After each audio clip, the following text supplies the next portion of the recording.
하나님 나라가 어떻게 방해를 받는지 살피면서 우리가 함께 기도하기를 원합니다. 첫째로 헤브론을 헤브론이 되게 하라고 말씀합니다. 헤브론을 헤브론이 되게 하라고 말씀합니다. 이 다윗이 유다 지파를 다스리기 위해 유다 어느 지역으로 가면 좋겠습니까? 라고 하나님께 여쭈었죠. 그때 하나님께서 사무엘하 2장 1절에 헤브론으로 가라. 하나님께서 직접 이렇게 말씀을 하셨어요. 그러니까 하나님은 다윗을 통해 이끌어 가시는 그 나라의 출발점을 헤브론이라고 말씀하신 겁니다. 자, 그럼 유다 지역에서 이 헤브론, 이건 도대체 어떤 의미일까요? 여호수아 20장 1절에서 보면 이렇게 기록하고 있습니다. 여호와께서 여호수아에게 말씀하여 이르시되 이스라엘 자손에게 말하여 이르기를 내가 모세를 통하여 너희에게 말한 도피성들을 너희를 위하여 정하여 부지 중에 실수로 사람을 죽인 자를 그리로 도망하게 하라. 이는 너희를 위해 피의 보복자를 피할 곳이니라. 피의 보복자가 그의 뒤를 따라온다 할지라도 그들은 그 살인자를 그의 손에 내주지 말지니 이는 본래 미워함이 없이 부지 중에 그의 이웃을 죽였음이라.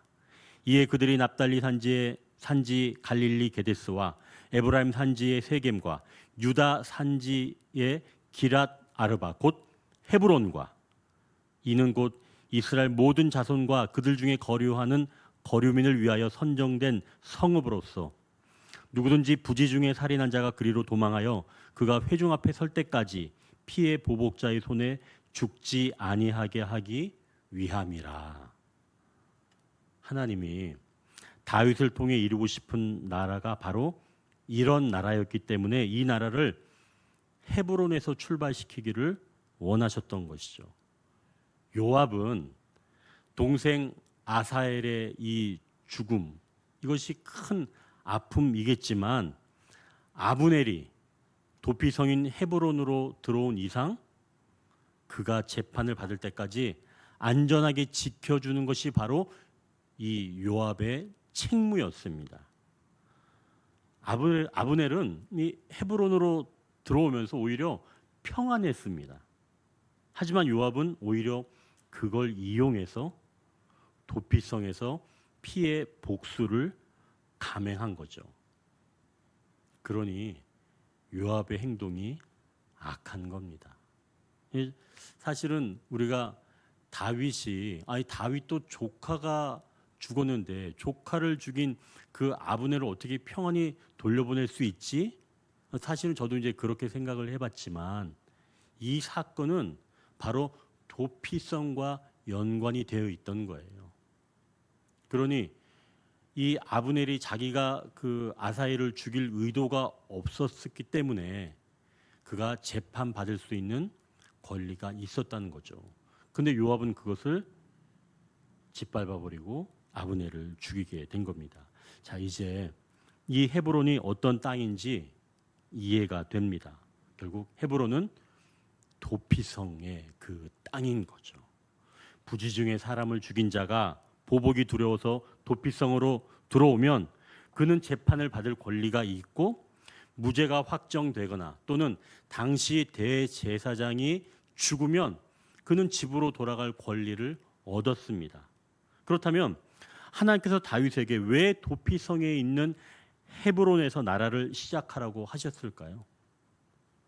도피성은 예수님의 이미지입니다. 예수님의 모형, 예수님의 그림자인 거예요. 그분에게 들어온다면 대제사장이신 예수님의 죽으심으로 자유가 주어지기 때문인 거죠. 그래서 하나님은 유다 지파에 있는 헤브론에서 이 나라가 시작하기를 원하셨던 거죠. 그런데 요압이 그것을 반대한 겁니다. 그러니 그가 악한 거죠.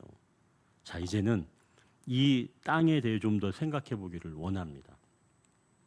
헤브론은 그렇다면 유다 땅에서 가장 귀한 땅이었어요.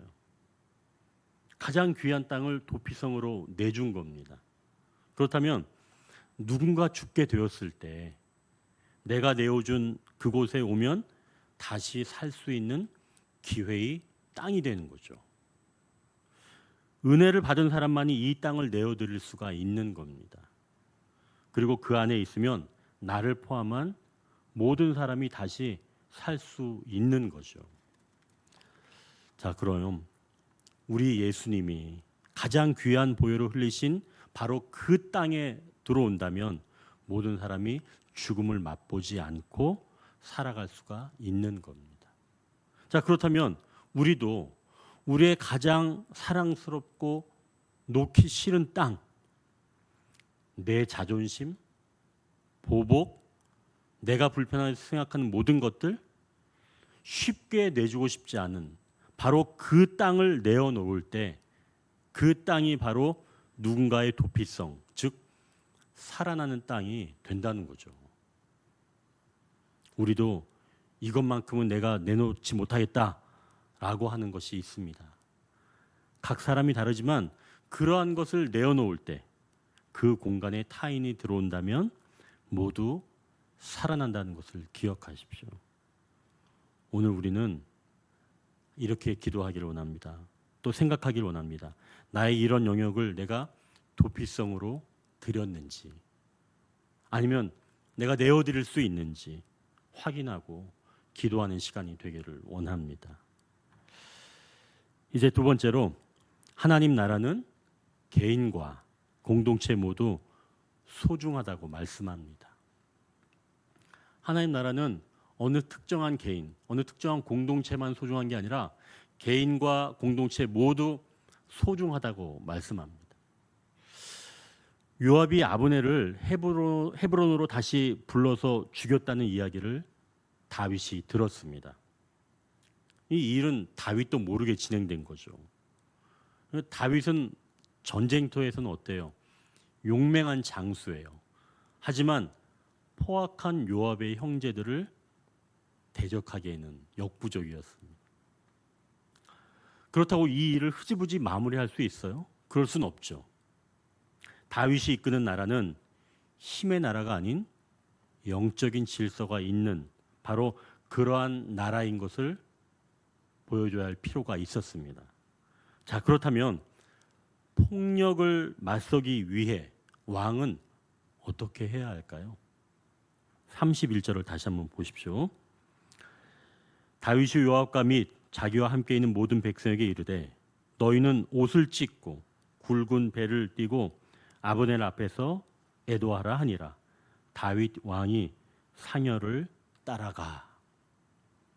다윗이 지금 요압과 모든 백성에게 아브넬을 애도하라고 선포하는 겁니다. 그리고 자신도 상여를 따라가고 있는 거예요. 요압이 저지른 이 도피성에서의 이 피해 보복이 개인의 차원을 넘어서 모두에게 큰 슬픔이라는 것을 지금 보여주고 있는 거죠. 요압은 자기가 생각하기엔 그저 동생 일을 보복한 겁니다. 개인적인 차원인 거죠. 그러나 그것은 도피성으로 피한 사람은 생명을 보존할 수 있다는 그 약속이 지켜지지 못한 모두의 슬픔인 것이죠. 요압은 바로 그걸 배워야 했습니다. 다른 사람을 품어줘야 하는 그 땅떼기, 그것을 짓밟아 버린 것은 결국 한 명의 슬픔이 아니라 공동체에서 그런 땅 한 평도 가질 수 없다는 모두의 슬픔이라는 것을 그가 알아야 했습니다. 다윗은 요압과 백성이 그걸 알아야 하기에 이 폭력적인 요압의 무리에게 애도하라고 말했던 거죠. 다윗을 통해 이끄시는 그 하나님의 나라는 한 사람에 의해서 하나님 나라의 소중한 가치가 훼손되고 또 그런 피해가 발생될 때 그 일은 모두의 슬픔입니다. 그게 모두의 슬픔이 될 때 다시는 그런 일이 일어나지 않아야 한다는 그런 생각이 심겨질 수 있는 거죠. 다 같이 부를 때 결국 그것으로 인해서 개인과 공동체가 모두 살아날 수가 있는 겁니다. 여러분, 이 시대는 어때요? 이 현대 시대는 개인적인 성향이 아주 두드러집니다. 상담하는 분들의 이야기를 들어보면 예전에 상담을 했을 때 주로 상담한 내용은 부부의 문제, 가족의 문제, 대인관계의 문제였습니다. 근데 요즘은 상담의 주제가 많이 달라졌다 그래요. 요즘은 어떤 주제일까요? 나와 나 자신과의 그런 관계입니다. 즉 나의 삶의 문제, 이런 것들이 주로 상담의 내용이라고 하는 거죠. 그만큼 공동체의 의미는 줄어든 겁니다. 그러니까 요즘은 사실은 단체로 어떤 소속이 되거나 또는 소속되지 않으라고 하는 거죠. 그러니까 결국 개인적인 성향이 이 시대는 두드러지게 나타난다는 겁니다. 그러나 인간은 개인도 공동체도 모두 소중합니다. 이 두 개를 분리할 수가 없는 거죠. 나만의 행복을 위해 공동체 없이 이 땅에서 살아갈 수는 없다는 겁니다. 나의 행복을 위해서는 공동체도 있어야 하며 또한 공동체를 위해서는 개인의 삶도 내어드리는 것이 있어야 한다는 것이죠. 그런데 개인적인 침해를 받지 않고 공동체에서 영향력만 행사하려고 한다면 그때 왕은 폭력에 맞서는 용기로 하나님 나라를 세워 가야 한다는 것이죠. 자, 이렇게 하나님 나라는 개인과 공동체 모두 소중하기에 개인과 공동체를 분리하지 않는 겁니다. 결국 나만 소중하고 내 행복만 추구하는 이 현대 세속주의 흐름으로는 모두가 행복하기가 어렵다는 겁니다. 내 소중한 것도 내려놓을 때 그 안에서 사실은 나도 보호받는 것이죠. 그러니 공동체만 중요하다고 여겼던, 그리고 그러면서 개인을 짓밟았던 과거나 개인의 감정과 행복이 절대적으로 중요하다는 이런 현대에서는 모든 사람이 기뻐할 수 없다는 말씀입니다. 결국 오직 하나님 나라 안에서만 개인과 공동체가 연합하여 기뻐할 수 있다는 것이죠. 헤브론의 뜻이 그래서 연합이라고 하는 뜻입니다. 결국 하나님 나라는 개인과 공동체 모두 소중하다는 것이죠. 자, 그럼 우리가 이 부분에서는 어떻게 기도하면 좋을까요?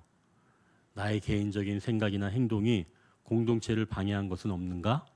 또는 공동체에서는 개인을 너무 무시하거나 억압하는 일은 없는가? 이런 것들을 함께 생각하며 우리가 기도하기를 원합니다. 이제 세 번째, 하나님은 악한 것을 그의 방법대로 갚으신다고 말씀합니다. 하나님은 악한 것을 그의 방법대로 갚으신다고 말씀합니다. 다윗이 39절에 이렇게 이야기를 하죠. 왕이 되었지만 오늘 약하여서 스루야의 아들인 이 사람들을 제어하기가 너무 어려우니 여호와는 악행한 자에게 그 악한 대로 갚으실지로다라고 하나님께 요청합니다. 강력한 체제에서는 가능하지만 새롭게 왕이 되어서는 그 힘을 내기가 어려운 거죠. 자, 힘을 내기 어려운데 만약 그때 자기가 스스로 감당하고자 하면 어떻게 될까요? 큰 탈이 나죠. 이 다윗이 있기 전 얼마 전에 이 이스보셋도 사실은 아브넬이 마음에 들지 않았습니다. 왜 그러냐면 이 아브넬이 자기 아버지의 첩을 취하는 그 모습을 보고 이 이스보셋이 아브넬에게 어떻게 내가 그럴 수 있느냐, 어떻게 아버지의 첩과 통관하느냐 이렇게 책망을 했더니 그때 아브넬은 분을 참지 못하고 내가 이 나라를 지켜줬는데 네가 나한테 그렇게 얘기를 해? 라고 이야기를 하면서 내가 이 나라를 다윗에게 넘기겠다라고 말을 했죠. 결국 이스보셋이 힘이 없는데 자기가 그것을 감당하려고 했기 때문에 그러한 대가를 치러야 했던 겁니다. 다윗도 마찬가지입니다. 요압의 형제들을 감당하기 어려웠던 거죠. 그래서 다윗이 자기가 직접 요압의 형제들과 상대한 것이 아니라 그가 한 방법은 하나님께 의탁하는 거였습니다. 다윗이 직접 대적하면 어떻게 되는 거예요? 누군가는 잃게 되는 겁니다. 그래서 다윗은 그 방법을 피했던 거죠. 그들이 너무 제어하기 어려운 사람들이니까 다윗은 하나님께 의탁한 겁니다. 자, 그럼 하나님은 요압을 어떻게 하셨을까요? 다윗은 그의 후계자로 솔로몬을 지목을 했습니다. 그런데 다윗 말년에 이 다윗의 넷째 아들인 이 아도니아가 스스로 일어나서 내가 왕이 되겠다고 선포를 한 겁니다. 그때 요압이 이 아도니아를 따랐죠. 추종했습니다. 그리고 이 사실을 알게 된 다윗이 빨리 솔로몬을 후계자라고 임명을 하게 된 거죠. 그러면서 이제 이 다윗이 솔로몬에게 부탁하기를 요압은 태평 시대에 피를 흘렸던 인물이라고 말하면서 그가 평안히 수월에 내려가지 못하도록 하라고 분부를 내립니다. 다윗도 뒤끝이 장렬이에요. 그냥 평안히 수월에 내려가게 하지 말라고 분부한 거죠. 그래서 솔로몬은 그때 당시에 제사장이었던 아비아달이 이 아도니아를 따랐기 때문에 그를 고향으로 내려가라고 이야기합니다. 그 소식을 요압이 딱 듣게 돼요. 그러니까 요압이 듣고 내가 위험해졌구나라고 생각하면서 하나님의 성전인 성막을 피하면서 거기에서 제단뿔을 잡습니다. 이 소식이 솔로몬에게 들려옵니다. 요압은 자기가 제단의 뿔을 잡고 있으면 사람들이 자기를 죽이지 못할 거라고 생각을 했죠. 아니, 성막에 있고 제단뿔을 잡았는데 누가 감히 나를 죽이냐라고 생각을 했던 겁니다. 그런데 솔로몬이 그 이야기를 듣고 군대 장관을 시켜서 그를 치라고 말합니다. 이 마지막 부분은 성경 한번 제가 읽겠습니다. 열왕기상 2장 30절 어간인데요. 이렇게 말씀합니다. 분하야가 여호와의 장막에 이르러 그에게 이르되 왕께서 나오라 하시느니라. 그가 대답하되 아니라 내가 여기서 죽겠노라. 분하야가 돌아가서 왕께 아뢰어 이르되 요압이 이리이리 내게 대답하더이다. 왕이 이르되 그의 말과 같이 하여 그를 죽여 묻으라. 요압이 까닭없이 흘린 피를 나와 내 아버지의 집에서 내가 제하리라. 여호야다의 아들 분하야가 곧 올라가서 그를 쳐 죽임에 그가 광야에 있는 자기의 집에 매장되니라. 요압은 이 제단의 뿔을 잡았지만 솔로몬에 의해 죽고 맙니다. 도피성으로 불려온 이 아브넬을 다윗도 모르게 죽인 이 요압은 자신도 제단의 뿔을 잡고 있었지만 결국은 자비를 얻지 못하게 된 거예요. 자비를 베풀지 못한 자가 자비를 구하니 그도 자비를 얻지 못하게 된 거죠. 하나님이 하신 겁니다. 하나님은 하나님의 방법으로 풀어가시며 악한 것을 그의 방법대로 갚으십니다. 그걸 말씀하는 거예요. 그러니 여러분 기억하십시오. 만약 그가 그렇게 했다면 훗날 그도 그렇게 될 확률이 높은 겁니다. 이것은 하나님의 방법이라는 거죠. 그러니 하나님의 말씀이 있다면 우리가 겸손하게 그 말씀대로 살아가시길 주님의 이름으로 축원합니다.